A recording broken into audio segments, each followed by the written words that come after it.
Hi, my name is Veronica. Hi, my name is Harry. Hi, my name is Joseph, or Michael. And today we'll be talking about the American Bar Association's Model Rules of Professional Conduct, MRPC for short. So, just a little bit of an overview. We will be talking about the American Bar Association's Model Rules of Conduct, specifically their rules 4.1 and 8.4C. So what exactly is the MRPC and what is the purpose that they serve? So the MRPC is a set of rules that prescribe baseline standards of legal ethics and professional responsibility for lawyers in the United States, hence the name. The rules are models. They're not binding in themselves.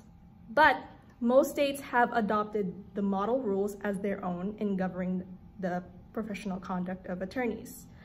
This homogeneous structure across the states is important because it facilitates a common discourse on legal ethics, and it simplifies professional training as well as the day-to-day application. So again, the purpose and the intent behind the rules is to remind attorneys of their obligations to respect and maintain the practice of law in their professional operations. Second is to uphold the law, whether it's state or federal. Third is to maintain honesty and good faith while practicing, and to set a standard in the interest of moral justice. But in California, there is no MRPC.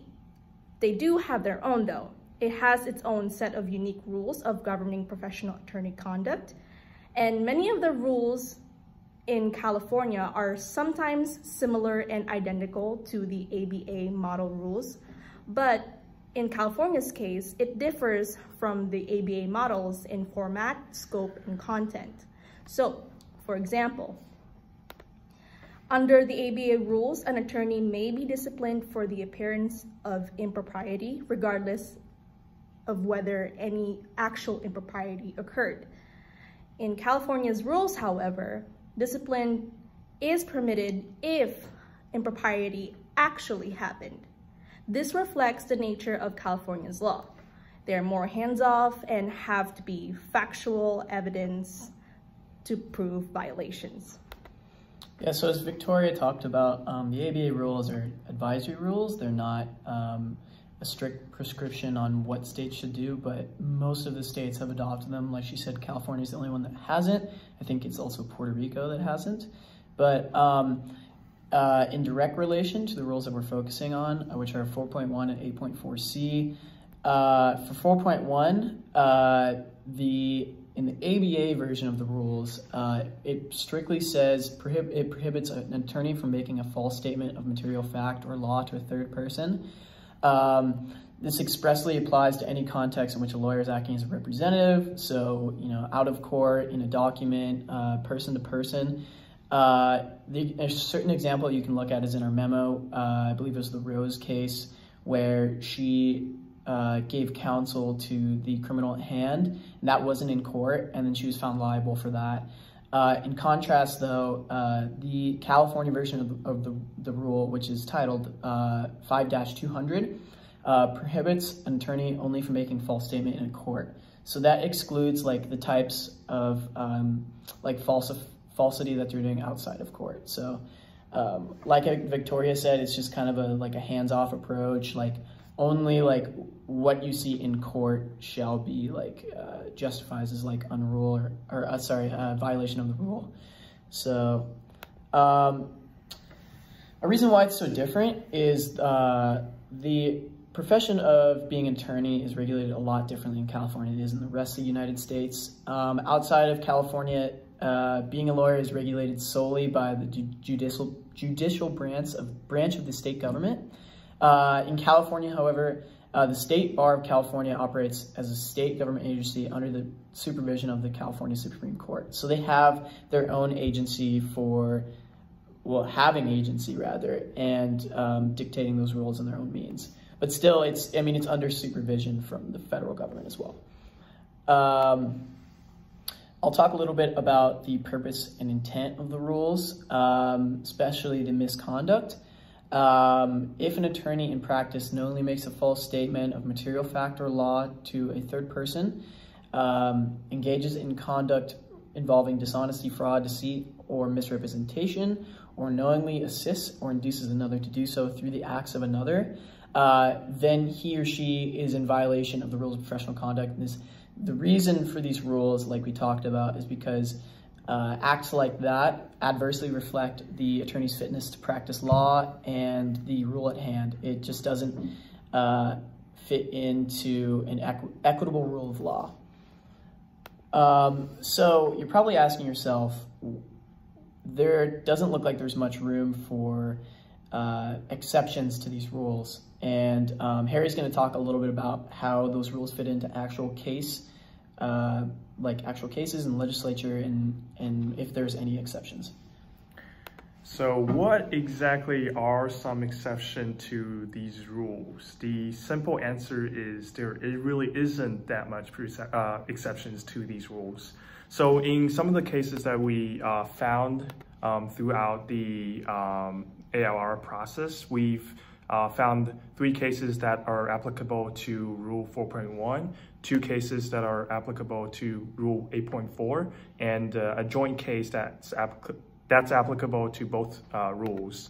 So for starter, to talk about United States of America versus Way and Whittaker, it's a case about the attorney made a typo but didn't really correct it. So with this case, the judge decided that even though it's a typo and it technically counts as a misrepresentation, but it didn't really carry any weight. So they decided not to punish the lawyer for the typo, even though the lawyer didn't really correct it in time. And in the second case that's really applicable to Rule 4.1 is Usherman v. Bank of America, in which the lawyer was being extremely vague about the information that are provided to the court, and the court felt that the lawyer is intentionally or unintentionally withholding the information. That's why they held that the lawyer is violating Rule 4.1, which states that the information has to be truth and there can't be any lie, and which expanded the definition of the rule. And 2 cases that are really relevant to our Rule 8.14a and c is Office of Disciplinary Counsel v. Anonymous Attorney, in which the judge held that the scope and the definition of misrepresentation is again expanded, because recklessness and ignorance can also count as misrepresentation, regardless of whether the lawyer did it intentionally or unintentionally. So this, again, expanded the scope of misrepresentation in this case. And Romero Barcelo v. Acevedo Villa. This is a case in which the lawyer was being ignorant again and made a typo. This is the case where the lawyer gave wrong information to the court, and the court found out about it, and the lawyer knew about it and didn't correct the information. Mm-hmm. And that's when the judge held that the lawyer was misrepresenting the client and significantly affecting the case, therefore held that lawyer is responsible and violated the Rule 8.4a and c. And so one case that's very similar to what we have in the memo, which is given by the professor, is in Re Green. This case is about a lawyer that was being ignorant and didn't give didn't give full truth to the court. The lawyer intentionally or unintentionally withheld half truth or just kept silent when the court is asking for whether the information is true or not. And this, again, expanded the definition of misrepresentation. And it's very similar to the memo case because it didn't really severely affect the outcome of the case, but the court held that because it went into the integrity of this lawyer's fitness to practice, the court held that the lawyer is responsible and violated the Rule 4.1c. So regardless of the intention of the lawyer, whether he intentionally or unintentionally withheld the information or kept silent when the judge is asking for confirmation, the court still felt that the lawyer is not being responsible and wasn't being completely honest.